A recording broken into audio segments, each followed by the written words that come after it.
श्रीगणेशाय नमः। अथ श्री शनिकवचम्।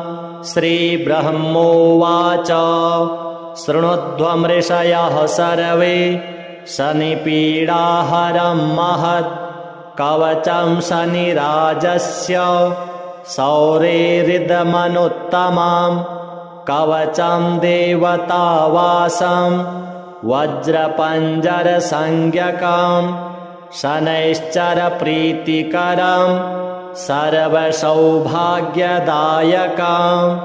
ॐ श्री शनैश्चरः पातु भालं मे सूर्यनन्दनः। नेत्रे छायात्मजः पातु पातु कर्णौ यमानुजः। नासां वैवस्वतः पातु मुखं मे भास्करः सदा। स्निग्धकण्ठश्च मे कण्ठं भुजौ पातु महाभुजः। स्कन्धौ पातु शनिश्चैव करौ पातु शुभप्रदः। वक्षः पातु यमभ्राता कुक्षिं पात्वसितस्तथा। नाभिं ग्रहपतिः पातु मन्दः पातु कटिं तथा। ऊरू ममान्तकः पातु यमो जानुयुगं तथा। पादौ मन्दगतिः पातु सर्वाङ्गं पातु पिप्पलः। अङ्गोपाङ्गानि सर्वाणि रक्षेन्मे सूर्यनन्दनः। इत्येतत् कवचं दिव्यं पठेत् सूर्यसुतस्य यः न तस्य जायते पीडा प्रीतो भवति सूर्यजः। व्ययजन्म द्वितीयस्थो मृत्युस्थानगतोऽपि वा कलत्रस्थो गतो वापि सुप्रीतस्तु सदा शनिः। अष्टमस्थे सूर्यसुते व्यये जन्म द्वितीयगे कवचं पठते नित्यं न पीडा जायते क्वचित्। इत्येतत् कवचं दिव्यं शौरेर्यन्निर्मितं पुरा। द्वादशाष्टमजन्मस्थ दोषान्नाशयते सदा। जन्मलग्नस्थितान् दोषान् सर्वान् नाशयते प्रभुः। श्रीशनिदेवार्पणमस्तु। अथ राहु कवचं प्रणमामि सदा राहुं शूर्पाकारं किरीटिनं सैन्हिकेयं करालास्यं लोकानां भयप्रदं। नीलाम्बरः शिरः पातु ललाटे लोकवन्दितः। चक्षुषी पातु मे राहुः श्रोत्रे त्वदर्धं शरीरवान्। नासिकां मे धूम्रवर्णः शूलपाणिर्मुखं मम। जिह्वां मे सिंहिका सूनुः कण्ठं मे कण्ठिनाङ्घ्रिकः। भुजङ्गेशो भुजौ पातु नीलमाल्याम्बरः करौ। पातु वक्षः स्थलं मन्त्री पातु कुक्षिं विधुन्तुदः। कटिं मे विकटः पातु ऊरू मे सुरपूजितः। स्वरभानुर्जानुनी पातु जङ्घे मे पातु जाड्यः। गुल्फौ ग्रहपतिः पातु पादौ मे भीषणाकृतिः। सर्वाण्यङ्गानि मे पातु नीलचन्दनभूषणः। राहोरिदं कवचमृद्धिदवस्तुदं यो भक्त्या पठत्युनुदिनं नियतः शुचिः सन् प्राप्नोति कीर्तिमतुलां श्रियमृद्धिमायुः आयोग्यमात्मविजयं च हि तत्प्रसादात् श्रीराहुदेवार्पणमस्तु। अथ केतुकवचां केतुं करालवदनं चित्रवर्णं किरीटिनं प्रणमामि सदा केतुं ध्वजाकारं ग्रहेश्वरं चित्रवर्णः शिरः पातु भालं धूम्रसमद्युतिः पातु नेत्रे पिङ्गलाक्षः श्रुति मे रक्तलोचनः घ्राणं पातु सुवर्णाभश्चिबुकं सिंहिकासुतः पातु कण्ठं च मे केतुः स्कन्धौ पातु ग्रहाधिपः हस्तौ पातु सुरश्रेष्ठः कुक्षिं पातु महाग्रहः सिंहासनः कटिं पातु मध्यं पातु महासुरः ऊरुं पातु महाशीर्षो जानुनी मैत्तिकोपनः पातु पादौ च मे क्रूरः सर्वाङ्गं नरपिङ्गलः य इदं कवचं दिव्यं सर्वरोगविनाशनं सर्वशत्रुविनाशं च धारणाद् विजयी भवेत्। श्रीकेतुदेवार्पणमस्तु। अथ श्री हनुमत् रक्षा कवचम् वामे करे वैरिभिदं वहन्तं शैलं परिशृङ्खल हारटङ्कं दधानमच्छं तु सुवर्णवर्णं भजे ज्वलत्कुण्डलमाञ्जनेयं पद्मरागमणिकुण्डलत्विषा पाटलीकृतकपोलमस्तकं दिव्यहेमकदलीवनान्तरे भावयामि पवमाननन्दनम् उद्यदादित्यसङ्काशम् उदारभुजविक्रमं कन्दर्पकोटिलावण्यं सर्वविद्याविशारदं श्रीरामहृदयानन्दं भक्तकल्पमहीरुहम् अभयं वरदं दुर्भ्यां कलये मारुतात्मजं वामहस्तमहाकृच्छ्र दशास्य करमर्दनम् उद्यद्वीक्षणकोदण्डं हनुमन्तं विचिन्तयेत् हनुमान् अञ्जनीसूनुर्वायुपुत्रो महाबलः रामेष्टः फाल्गुनसखः पिङ्गाक्षोमितविक्रमः उदधिक्रमणश्चैव सीताशोकविनाशनः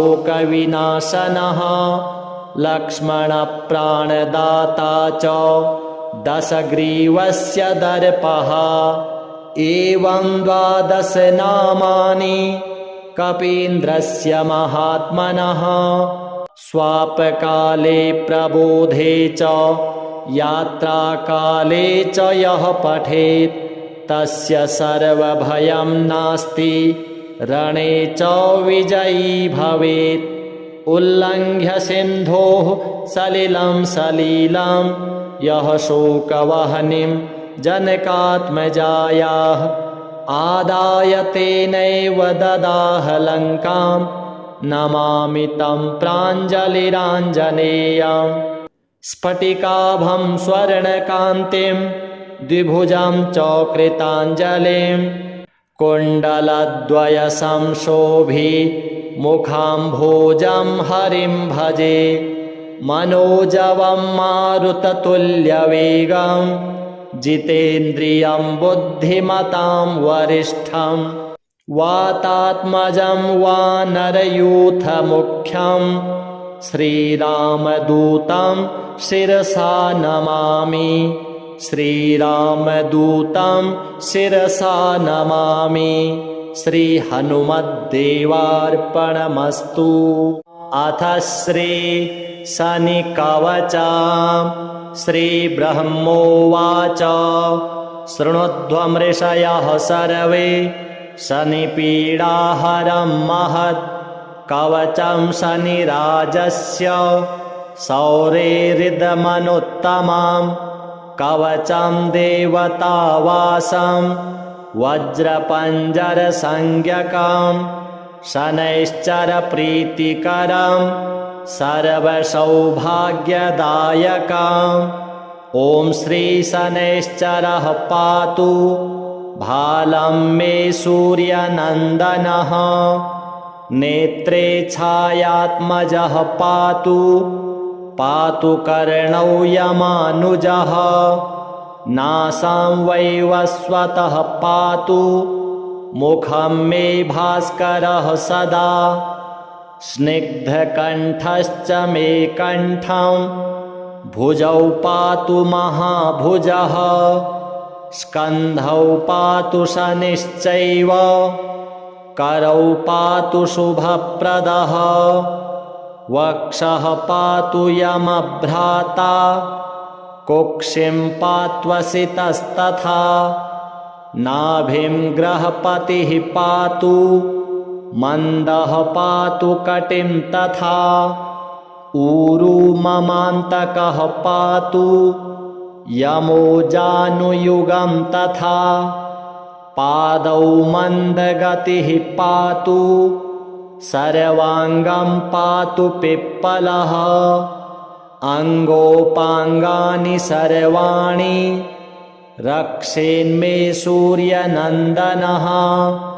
इत्येतत् कवचं दिव्यं पठेत् सूर्यसुतस्य यः न तस्य जायते पीडा प्रीतो भवति सूर्यजः। व्ययजन्म द्वितीयस्थो मृत्युस्थानगतोऽपि वा कलत्रस्थो गतो वापि सुप्रीतस्तु सदा शनिः।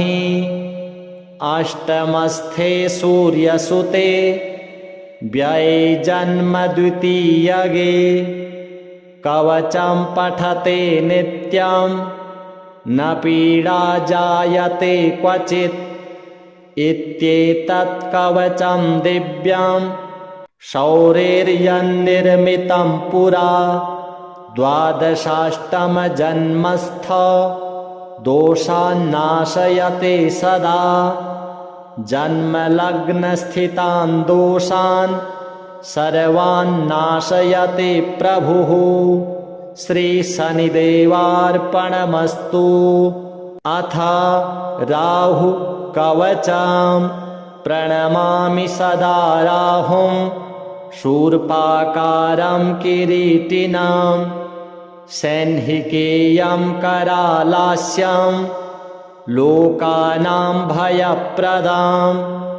नीलाम्बरः शिरः पातु ललाटे लोकवन्दितः। चक्षुषी पातु मे राहुः श्रोत्रे त्वदर्धं शरीरवान्। नासिकां मे धूम्रवर्णः शूलपाणिर्मुखं मम। जिह्वां मे सिंहिका सूनुः कण्ठं मे कण्ठिनाङ्घ्रिकः। भुजङ्गेशो भुजौ पातु नीलमाल्याम्बरः करौ। पातु वक्षः स्थलं मन्त्री पातु कुक्षिं विधुन्तुदः। कटिं मे विकटः पातु ऊरू मे सुरपूजितः। स्वरभानुर्जानुनी पातु जङ्घे मे पातु जाड्यः।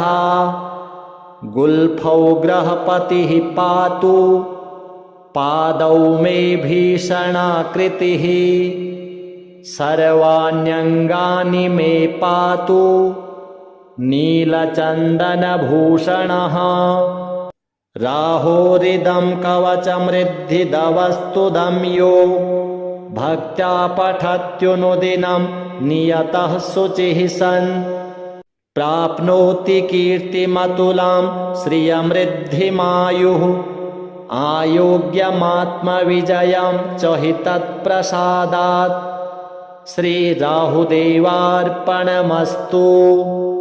अथ केतुकवचां केतुं करालवदनं चित्रवर्णं किरीटिनं प्रणमामि सदा केतुं ध्वजाकारं ग्रहेश्वरं चित्रवर्णः शिरः पातु भालं धूम्रसमद्युतिः पातु नेत्रे पिङ्गलाक्षः श्रुति मे रक्तलोचनः घ्राणं पातु सुवर्णाभश्चिबुकं सिंहिकासुतः पातु कण्ठं च मे केतुः स्कन्धौ पातु ग्रहाधिपः हस्तौ पातु सुरश्रेष्ठः कुक्षिं पातु महाग्रहः सिंहासनः कटिं पातु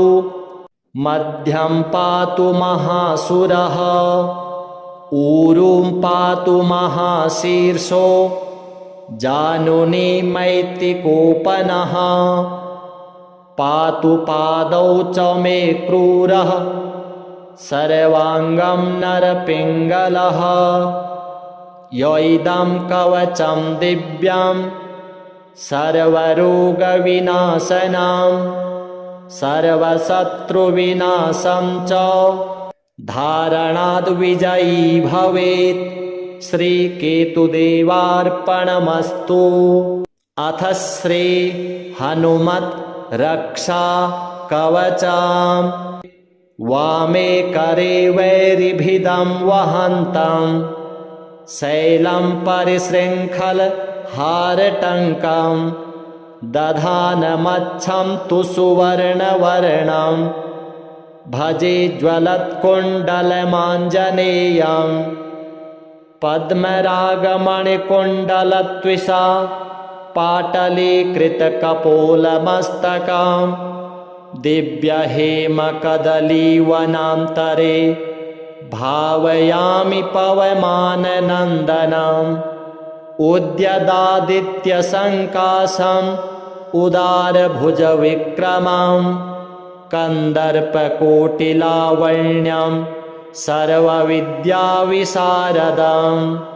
श्रीरामहृदयानन्दं भक्तकल्पमहीरुहम् अभयं वरदं दुर्भ्यां कलये मारुतात्मजं वामहस्तमहाकृच्छ्र दशास्य करमर्दनम् उद्यद्वीक्षणकोदण्डं हनुमन्तं विचिन्तयेत् हनुमान् अञ्जनीसूनुर्वायुपुत्रो महाबलः रामेष्टः फाल्गुनसखः पिङ्गाक्षोमितविक्रमः उदधिक्रमणश्चैव सीताशोकविनाशनः लक्ष्मणप्राणदाता च दशग्रीवस्य दर्पः एवं 12 नामानि कपीन्द्रस्य महात्मनः स्वापकाले प्रबोधे च यात्राकाले च यः पठेत् तस्य सर्वभयं नास्ति रणे च विजयी भवेत् उल्लङ्घ्य सिन्धोः सलिलं सलीलं यः शोकवह्निं जनकात्मजायाः आदाय तेनैव ददाह लङ्कां नमामि तं प्राञ्जलिराञ्जनेयं स्फटिकाभं स्वर्णकान्तिं द्विभुजं च कृताञ्जलिं कुण्डलद्वयसंशोभि मुखाम्भोजं हरिं भजे मनोजवं मारुततुल्यवेगं जितेन्द्रियं बुद्धिमतां वरिष्ठं वातात्मजं वानरयूथमुख्यं श्रीरामदूतं शिरसा नमामि श्रीरामदूतं शिरसा नमामि श्रीहनुमद्देवार्पणमस्तु। अथ श्री शनिकवचं श्रीब्रह्मोवाच शृणुध्वमृषयः सर्वे शनिपीडाहरं महत् कवचं शनिराजस्य शौरेरिदमनुत्तमं कवचं देवतावासं वज्रपञ्जरसंज्ञकं शनैश्चरप्रीतिकरं सर्वसौभाग्यदायकम् ॐ श्रीशनैश्चरः पातु भालं मे सूर्यनन्दनः नेत्रे छायात्मजः पातु पातु कर्णौ यमानुजः नासां वैवस्वतः पातु मुखं मे भास्करः सदा स्निग्धकण्ठश्च मे कण्ठं भुजौ पातु महाभुजः स्कन्धौ पातु शनिश्चैव करौ पातु शुभप्रदः वक्षः पातु यमभ्राता कुक्षिं पात्वसितस्तथा नाभिं ग्रहपतिः पातु मन्दः पातु कटिं तथा ऊरू ममान्तकः पातु यमो जानुयुगं तथा पादौ मन्दगतिः पातु सर्वाङ्गं पातु पिप्पलः अङ्गोपाङ्गानि सर्वाणि रक्षेन्मे सूर्यनन्दनः इत्येतत् कवचं दिव्यं पठेत् सूर्यसुतस्य यः न तस्य जायते पीडा प्रीतो भवति सूर्यजः व्ययजन्म द्वितीयस्थो मृत्युस्थानगतोऽपि वा कलत्रस्थो गतो वापि सुप्रीतस्तु सदा शनिः अष्टमस्थे सूर्यसुते व्यये जन्म द्वितीयगे कवचं पठते नित्यं न पीडा जायते क्वचित् इत्येतत् कवचं दिव्यं शौरेर्यन्निर्मितं पुरा द्वादशाष्टमजन्मस्थ दोषान्नाशयते सदा जन्मलग्नस्थितान् दोषान् सर्वान् नाशयते प्रभुः श्रीशनिदेवार्पणमस्तु। अथ राहु कवचं प्रणमामि सदा राहुं शूर्पाकारं किरीटिनं सैन्हिकेयं करालास्यं लोकानां भयप्रदां नीलाम्बरः शिरः पातु ललाटे लोकवन्दितः चक्षुषी पातु मे राहुः श्रोत्रे त्वदर्धं शरीरवान् नासिकां मे धूम्रवर्णः शूलपाणिर्मुखं मम जिह्वां मे सिंहिका सूनुः कण्ठं मे कण्ठिनाङ्घ्रिकः भुजङ्गेशो भुजौ पातु नीलमाल्याम्बरः करौ पातु वक्षः स्थलं मन्त्री पातु कुक्षिं विधुन्तुदः कटिं मे विकटः पातु ऊरू मे सुरपूजितः स्वरभानुर्जानुनी पातु जङ्घे मे पातु जाड्यः गुल्फौ ग्रहपतिः पातु पादौ मे भीषणाकृतिः सर्वाण्यङ्गानि मे पातु नीलचन्दनभूषणः राहोरिदं कवचमृद्धिदवस्तुदं यो भक्त्या पठत्युनुदिनं नियतः शुचिः सन् प्राप्नोति कीर्तिमतुलां श्रियमृद्धिमायुः आयोग्यमात्मविजयं च हि तत्प्रसादात् श्रीराहुदेवार्पणमस्तु। अथ केतुकवचां केतुं करालवदनं चित्रवर्णं किरीटिनं प्रणमामि सदा केतुं ध्वजाकारं ग्रहेश्वरं चित्रवर्णः शिरः पातु भालं धूम्रसमद्युतिः पातु नेत्रे पिङ्गलाक्षः श्रुति मे रक्तलोचनः घ्राणं पातु सुवर्णाभश्चिबुकं सिंहिकासुतः पातु कण्ठं च मे केतुः स्कन्धौ पातु ग्रहाधिपः हस्तौ पातु सुरश्रेष्ठः कुक्षिं पातु महाग्रहः सिंहासनः कटिं पातु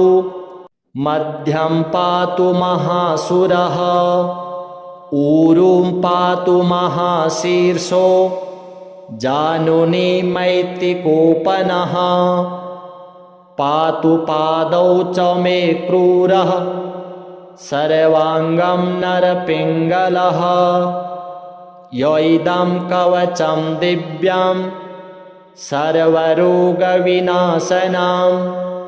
सर्वशत्रुविनाशं च धारणाद् विजयी भवेत्। श्रीकेतुदेवार्पणमस्तु।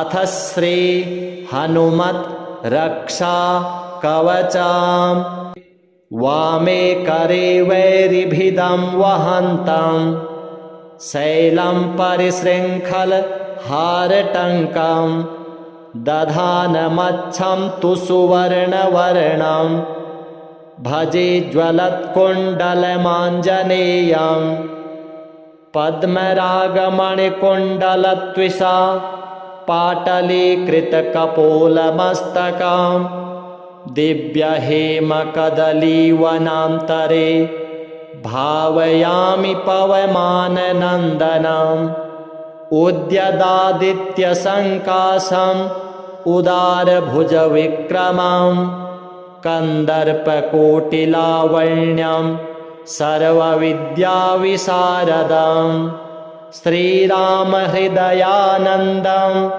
भक्तकल्पमहीरुहम् अभयं वरदं दुर्भ्यां कलये मारुतात्मजं वामहस्तमहाकृच्छ्र दशास्य करमर्दनम् उद्यद्वीक्षणकोदण्डं हनुमन्तं विचिन्तयेत् हनुमान् अञ्जनीसूनुर्वायुपुत्रो महाबलः रामेष्टः फाल्गुनसखः पिङ्गाक्षो मितविक्रमः उदधिक्रमणश्चैव सीताशोकविनाशनः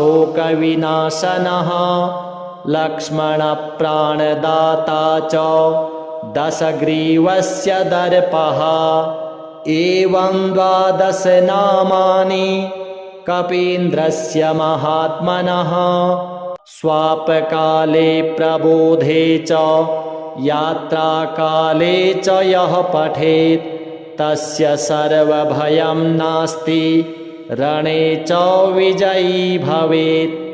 उल्लङ्घ्य सिन्धोः सलिलं सलीलं यः शोकवह्निं जनकात्मजायाः आदाय तेनैव ददाह लङ्कां नमामि तं प्राञ्जलिराञ्जनेयं स्फटिकाभं स्वर्णकान्तिं द्विभुजं चकृताञ्जलिं कुण्डलद्वयसंशोभिमुखाम्भोजं हरिं भजे मनोजवं मारुततुल्यवेगं जितेन्द्रियं बुद्धिमतां वरिष्ठं वातात्मजं वानरयूथमुख्यं श्रीरामदूतं शिरसा नमामि श्रीरामदूतं शिरसा नमामि श्रीहनुमद्देवार्पणमस्तु। अथ श्री शनिकवचं श्रीब्रह्मोवाच शृणुध्वमृषयः सर्वे शनिपीडाहरं महत् कवचं शनिराजस्य शौरेरिदमनुत्तमं कवचं देवतावासं वज्रपञ्जरसंज्ञकं शनैश्चरप्रीतिकरं सर्वसौभाग्यदायकम् ॐ श्रीशनैश्चरः पातु भालं मे सूर्यनन्दनः नेत्रे छायात्मजः पातु पातु कर्णौ यमानुजः नासां वैवस्वतः पातु मुखं मे भास्करः सदा स्निग्धकण्ठश्च मे कण्ठं भुजौ पातु महाभुजः स्कन्धौ पातु शनिश्चैव करौ पातु शुभप्रदः वक्षः पातु यमभ्राता कुक्षिं पात्वसितस्तथा नाभिं ग्रहपतिः पातु मन्दः पातु कटिं तथा ऊरू ममान्तकः पातु यमो जानुयुगं तथा पादौ मन्दगतिः पातु सर्वाङ्गं पातु पिप्पलः अङ्गोपाङ्गानि सर्वाणि रक्षेन्मे सूर्यनन्दनः इत्येतत् कवचं दिव्यं पठेत् सूर्यसुतस्य यः न तस्य जायते पीडा प्रीतो भवति सूर्यजः व्ययजन्म द्वितीयस्थो मृत्युस्थानगतोऽपि वा कलत्रस्थो गतो वापि सुप्रीतस्तु सदा शनिः अष्टमस्थे सूर्यसुते व्यये जन्म द्वितीयगे कवचं पठते नित्यं न पीडा जायते क्वचित् इत्येतत् कवचं दिव्यं शौरेर्यन्निर्मितं पुरा द्वादशाष्टमजन्मस्थ दोषान्नाशयते सदा जन्मलग्नस्थितान् दोषान् सर्वान्नाशयते प्रभुः श्रीशनिदेवार्पणमस्तु। अथ राहु कवचं प्रणमामि सदा राहुं शूर्पाकारं किरीटिनं सैन्हिकेयं करालास्यं लोकानां भयप्रदां नीलाम्बरः शिरः पातु ललाटे लोकवन्दितः चक्षुषी पातु मे राहुः श्रोत्रे त्वदर्धं शरीरवान् नासिकां मे धूम्रवर्णः शूलपाणिर्मुखं मम जिह्वां मे सिंहिका सूनुः कण्ठं मे कण्ठिनाङ्घ्रिकः भुजङ्गेशो भुजौ पातु नीलमाल्याम्बरः करौ पातु वक्षः स्थलं मन्त्री पातु कुक्षिं विधुन्तुदः कटिं मे विकटः पातु ऊरू मे सुरपूजितः स्वरभानुर्जानुनी पातु जङ्घे मे पातु जाड्यः गुल्फौ ग्रहपतिः पातु पादौ मे भीषणाकृतिः सर्वाण्यङ्गानि मे पातु नीलचन्दनभूषणः राहोरिदं कवचमृद्धिदवस्तुदं यो भक्त्या पठत्युनुदिनं नियतः शुचिः सन् प्राप्नोति कीर्तिमतुलां श्रियमृद्धिमायुः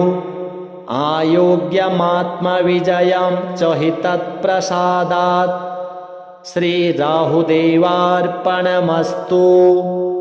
अथ केतुकवचां केतुं करालवदनं चित्रवर्णं किरीटिनं प्रणमामि सदा केतुं ध्वजाकारं ग्रहेश्वरं चित्रवर्णः शिरः पातु भालं धूम्रसमद्युतिः पातु नेत्रे पिङ्गलाक्षः श्रुति मे रक्तलोचनः घ्राणं पातु सुवर्णाभश्चिबुकं सिंहिकासुतः पातु कण्ठं च मे केतुः स्कन्धौ पातु ग्रहाधिपः हस्तौ पातु सुरश्रेष्ठः कुक्षिं पातु महाग्रहः सिंहासनः कटिं पातु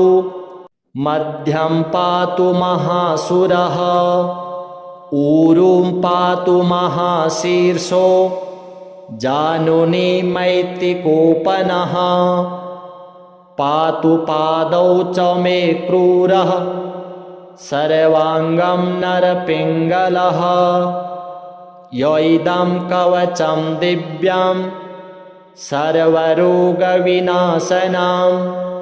सर्वशत्रुविनाशं च धारणाद् विजयी भवेत् श्रीकेतुदेवार्पणमस्तु। अथ श्री हनुमत् रक्षा कवचम् वामे करे वैरिभिदं वहन्तं शैलं परिशृङ्खल हारटङ्कं दधानमच्छं तु सुवर्णवर्णं भजे ज्वलत्कुण्डलमाञ्जनेयं पद्मरागमणिकुण्डलत्विषा पाटलीकृतकपोलमस्तकं दिव्यहेमकदलीवनान्तरे भावयामि पवमाननन्दनम् उद्यदादित्यसङ्काशम् उदारभुजविक्रमं कन्दर्पकोटिलावण्यं सर्वविद्याविशारदं श्रीरामहृदयानन्दं भक्तकल्पमहीरुहम् अभयं वरदं दुर्भ्यां कलये मारुतात्मजं वामहस्तमहाकृच्छ्र दशास्य करमर्दनम् उद्यद्वीक्षणकोदण्डं हनुमन्तं विचिन्तयेत् हनुमान् अञ्जनीसूनुर्वायुपुत्रो महाबलः रामेष्टः फाल्गुनसखः पिङ्गाक्षो मितविक्रमः उदधिक्रमणश्चैव सीताशोकविनाशनः लक्ष्मणप्राणदाता च दशग्रीवस्य दर्पः एवं 12 नामानि कपीन्द्रस्य महात्मनः स्वापकाले प्रबोधे च यात्राकाले च यः पठेत् तस्य सर्वभयं नास्ति रणे च विजयी भवेत्। उल्लङ्घ्य सिन्धोः सलिलं सलीलं यः शोकवह्निं जनकात्मजायाः आदाय तेनैव ददाह लङ्कां नमामि तं प्राञ्जलिराञ्जनेयम् स्फटिकाभं स्वर्णकान्तिं द्विभुजं च कृताञ्जलिं कुण्डलद्वयसंशोभिमुखाम्भोजं हरिं भजे मनोजवं मारुततुल्यवेगं जितेन्द्रियं बुद्धिमतां वरिष्ठं वातात्मजं वानरयूथमुख्यं श्रीरामदूतं शिरसा नमामि श्रीरामदूतं शिरसा नमामि श्रीहनुमद्देवार्पणमस्तु। अथ श्रीशनिकवचम् श्रीब्रह्मोवाच शृणुध्वमृषयः सर्वे शनिपीडाहरं महत् कवचं शनिराजस्य सौरेरिदमनुत्तमं कवचं देवतावासं वज्रपञ्जरसंज्ञकं शनैश्चरप्रीतिकरं सर्वसौभाग्यदायकम् ॐ श्रीशनैश्चरः पातु भालं मे सूर्यनन्दनः नेत्रे छायात्मजः पातु पातु कर्णौ यमानुजः नासां वैवस्वतः पातु मुखं मे भास्करः सदा स्निग्धकण्ठश्च मे कण्ठं भुजौ पातु महाभुजः स्कन्धौ पातु शनिश्चैव करौ पातु शुभप्रदः वक्षः पातु यमभ्राता कुक्षिं पात्वसितस्तथा नाभिं ग्रहपतिः पातु मन्दः पातु कटिं तथा ऊरू ममान्तकः पातु यमो जानुयुगं तथा पादौ मन्दगतिः पातु सर्वाङ्गं पातु पिप्पलः अङ्गोपाङ्गानि सर्वाणि रक्षेन्मे सूर्यनन्दनः इत्येतत् कवचं दिव्यं पठेत् सूर्यसुतस्य यः न तस्य जायते पीडा प्रीतो भवति सूर्यजः व्ययजन्म द्वितीयस्थो मृत्युस्थानगतोऽपि वा कलत्रस्थो गतो वापि सुप्रीतस्तु सदा शनिः अष्टमस्थे सूर्यसुते व्यये जन्म द्वितीयगे कवचं पठते नित्यं न पीडा जायते क्वचित् इत्येतत् कवचं दिव्यं शौरेर्यन्निर्मितं पुरा द्वादशाष्टमजन्मस्थ दोषान्नाशयते सदा जन्मलग्नस्थितान् दोषान् सर्वान् नाशयते प्रभुः श्रीशनिदेवार्पणमस्तु। अथ राहु कवचं प्रणमामि सदा राहुं शूर्पाकारं किरीटिनं सैन्हिकेयं करालास्यं लोकानां भयप्रदां नीलाम्बरः शिरः पातु ललाटे लोकवन्दितः चक्षुषी पातु मे राहुः श्रोत्रे त्वदर्धं शरीरवान् नासिकां मे धूम्रवर्णः शूलपाणिर्मुखं मम जिह्वां मे सिंहिका सूनुः कण्ठं मे कण्ठिनाङ्घ्रिकः भुजङ्गे भुजौ पातु नीलमाल्याम्बरः करौ पातु वक्षः स्थलं मन्त्री पातु कुक्षिं विधुन्तुदः कटिं मे विकटः पातु ऊरू मे सुरपूजितः स्वरभानुर्जानुनी पातु जङ्घे मे पातु जाड्यः गुल्फौ ग्रहपतिः पातु पादौ मे भीषणाकृतिः सर्वाण्यङ्गानि मे पातु नीलचन्दनभूषणः राहोरिदं कवचमृद्धिदवस्तुदं यो भक्त्या पठत्युनुदिनं नियतः शुचिः सन् प्राप्नोति कीर्तिमतुलां श्रियमृद्धिमायुः आयोग्यमात्मविजयं च हि तत्प्रसादात् श्रीराहुदेवार्पणमस्तु।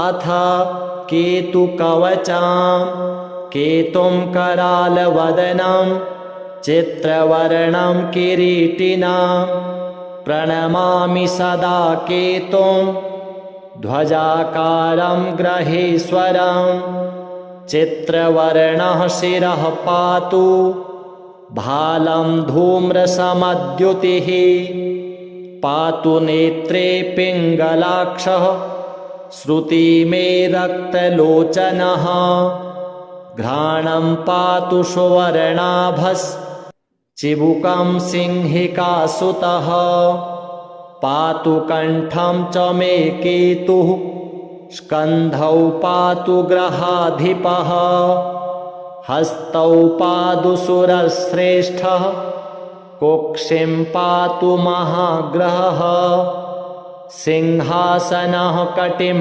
पातु मध्यं पातु महासुरः ऊरुं पातु महाशीर्षो जानुनी मैत्तिकोपनः पातु पादौ च मे क्रूरः सर्वाङ्गं नरपिङ्गलः य इदं कवचं दिव्यं सर्वरोगविनाशनं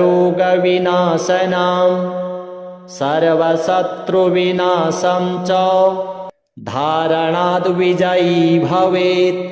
श्रीकेतुदेवार्पणमस्तु।